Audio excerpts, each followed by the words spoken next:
Rib for Indian democracy, भारतीय लोकतंत्र को सभी लोग श्रद्धांजलि दे रहे हैं। कारण खास है साथियों, क्योंकि यह कारण जानना भी चाहिए और जानने योग्य भी है, क्योंकि लोकतंत्र बहुतंत्र या भीड़तंत्र का शासन नहीं होता। अगर भीड़तंत्र का शासन होता तो फिर किसी की आवाज कुचली जा सकेगी। लोकतंत्र में और भीड़तंत्र में एक आमूलचूल अंतर है साथियों। लोकतंत्र में फंडामेंटल राइट यानी मूल अधिकार जैसे जो आपको शस्त्र दिए गए हैं, असल में ये अस्त्र शस्त्र जो आपको बचाने के विधान हैं, जब सरकारें अपने बहुमत के आधार पर भीड़तंत्र के आधार पर निर्णय लेने लगे, उस समय से बचने के लिए जो तरीके अपनाए जाते हैं वो लोकतंत्र में मूल अधिकार में दिए गए हैं। मूल अधिकारों के माध्यम से सुप्रीम कोर्ट आपके हितों की सुरक्षा करने के लिए बना है। संसद के द्वारा बनाए गए कानून एक आम नागरिक, देखिए एक बात यहां पर समझने योग्य है, कुछ लोगों को शायद ये डेमोक्रेसी का अर्थ भी ना पता हो। लोकतंत्र का अर्थ उन्हें लगता है जनता का, जनता के द्वारा जनता के लिए शासन। यदि यह व्याख्या आपको समझ में आती है तो इस व्याख्या में कुछ अधूरापन है, उसे भी समझ लेना जरूरी है, तब जाकर के शायद आप इस परिभाषा को बेहतर तरीके से समझ पाएंगे। परिभाषा में जहां आप जनता का, जनता के द्वारा जनता के लिए शासन सुनते हैं, वहां यह भूल जाते हैं कि लोकतंत्र में सरकारें चुनी हुई होती हैं और सब लोग सर्वमान्य तरीके से किसी एक व्यक्ति को नहीं चुनते हैं। इसका मतलब यह हुआ कि बहुमत निर्णय करता है कि किसे शासन करना है, लेकिन जो अल्पमत में रह गए उनका क्या होगा।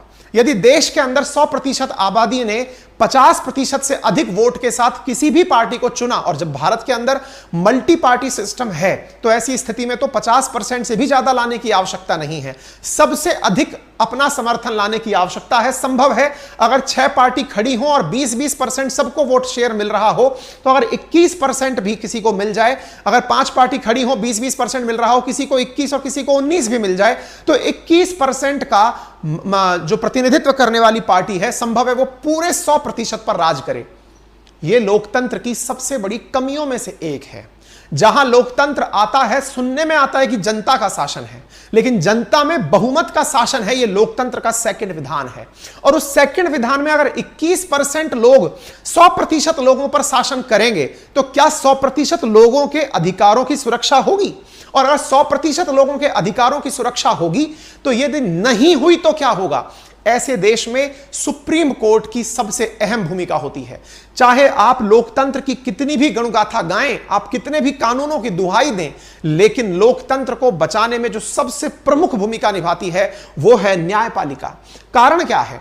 यदि आप में से 80%, अब देखिए 21% वाली पार्टी अगर शासन करने लगे, हमने एक हाइपोथेटिकल सिचुएशन ली है, अभी जैसे टर्की के इलेक्शन कल कवर किए थे हमने, उसमें 51% पर निर्णय होता है कि हां भाई 50% से ऊपर जिसके आ गए उसकी सरकार बनेगी। यह समझ में आता है, अमेरिका में समझ में आता है, फ्रांस में समझ में आता है। इंडिया जैसे देश में जहां मल्टी पार्टी सिस्टम है, वहां पर कितना भी % पर वोट शेयर रखने वाला व्यक्ति पूरे देश पर राज कर सकता है। ऐसी स्थिति में अगर किसी एक तबके का, एक वर्ग का, एक ग्रुप का हित रखने वाले, और आप में से कई बार लोगों को क्या लगता है कि किस आधार पर सरकारें बनी हैं, यह देखना योग्य होता है। कईयों को यह दिखाई देता है कि कौन सी पार्टी धर्म का फेवर कर रही है, देश के अंदर कौन सा धर्म बहुमत में है, उसी की सरकार होनी चाहिए।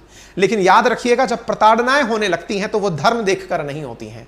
अगर धर्म ही देखने वाला योग्य कारण होता तो आज देश के अंदर जो 3 करोड़ से अधिक केसेस कोर्ट में दर्ज हैं, अगर आप उन्हें धर्म के आधार पर देखेंगे तो भी वहां पर जो बहुसंख्यक हैं उनके केसेस ज्यादा मिलेंगे। फिर न्याय कहां है? आज जिस मुद्दे की हम चर्चा करने जा रहे हैं वो धर्म के आधार पर नहीं है, और यही आपको जानना चाहिए। देश में religion, race, caste, sex, place of birth, इनके आधार पर डिस्क्रिमिनेशन की मनाही है, और इस डिस्क्रिमिनेशन की मनाही को आर्टिकल 15-16 के तहत हमारे भारतीय संविधान ने मूल अधिकारों के तहत दिया है। और मूल अधिकार सही से लागू हो, यह सुनिश्चित करना सुप्रीम कोर्ट की जिम्मेदारी है। यदि सुप्रीम कोर्ट अपने आप को कमजोर महसूस करेगी तो क्षेत्र के आधार पर, लिंग के आधार पर, जाति के आधार पर, जन्म स्थान के आधार पर और धर्म के आधार पर ना जाने कितने प्रकार से विभेद होता रहेगा। और यह डिस्क्रिमिनेशन कभी ना कभी किसी ना किसी को प्रताड़ित करेगा, और यह प्रताड़ना लोकतंत्र के लिए सबसे नुकसानदेह होती है। लोकतंत्र की बहाली इस बात पर नहीं कि बहुसंख्यक का शासन है या नहीं, लोकतंत्र की बहाली इस बात पर है कि जो अल्पमत में है, जो व्यक्ति सबसे नीचे की अंत्योदय की स्थिति में खड़ा हुआ है, जो अंत में खड़ा है पंक्ति के, जो सबसे नीचे आपके कैटेगरी में आता हो, चाहे वो धन के आधार पर हो, चाहे वो रिसोर्सेज के आधार पर हो, चाहे वो शिक्षा के आधार पर हो, चाहे वो संपत्ति के आधार पर हो, चाहे वर्ग व्यवस्था के आधार पर हो, उसकी सुनवाई हुई या नहीं, तब जाकर के लोकतंत्र अथवा राम राज्य की स्थापना होती है। जिस लोकतंत्र में राम राज्य की कल्पना गांधी जी ने की थी, असल मायने में वो राम राज्य ये नहीं कि बहुसंख्यक का शासन हो, असल मायने में है कि जो खड़ा हुआ अंतिम पंक्ति में व्यक्ति है उसकी सुनवाई अथवा उसके बारे में किसी प्रकार की विचारधारात्मक बात हुई अथवा नहीं हुई। मेरे प्यारे साथियों, आज जो विषय है जिसके बारे में चर्चा हो रही है वो विषय आप सबको बहुत परेशान करता है, लेकिन असल मायने में आपको यह नहीं समझ में आता कि लोकतंत्र क्या है। शायद यही सबसे बड़ा कारण है कि आप इस बात को लेकर के अपनी प्रतिक्रिया नहीं दे पाते। असल मायने में लोकतंत्र की व्याख्या जब हम करने निकलते हैं तो उन वर्गों का, जिन वर्गों का, आप में से कुछ लोगों को ऐसा लगेगा कि हो सकता है कि ये तीन पहलवान किसी पार्टी विशेष के बहकावे में आकर या अपोजिशन के बहकावे में आकर ऐसी बात कर रहे हैं। अरे अपोजिशन भी तो अपने ही देश का है, अपने ही देश के तो नागरिक हैं। अगर ये अपोजिशन इनके साथ में खड़ा है, एक बात बताइए, अगर अपोजिशन ना खड़ा हो तो भी तो आप अपोजिशन को ट्रोल करने लगेंगे कि ये लोग कहां चले गए। वैसे हर मुद्दे पर हाय हाय करते हैं, लेकिन अब कहां चले गए। तो पार्टियां, लोकतंत्र में जितना मजबूत सत्ता पक्ष होना चाहिए उतना मजबूत विपक्ष भी होना चाहिए, क्योंकि विपक्ष अल्टीमेटली ऐसे मुद्दे उठाएगा।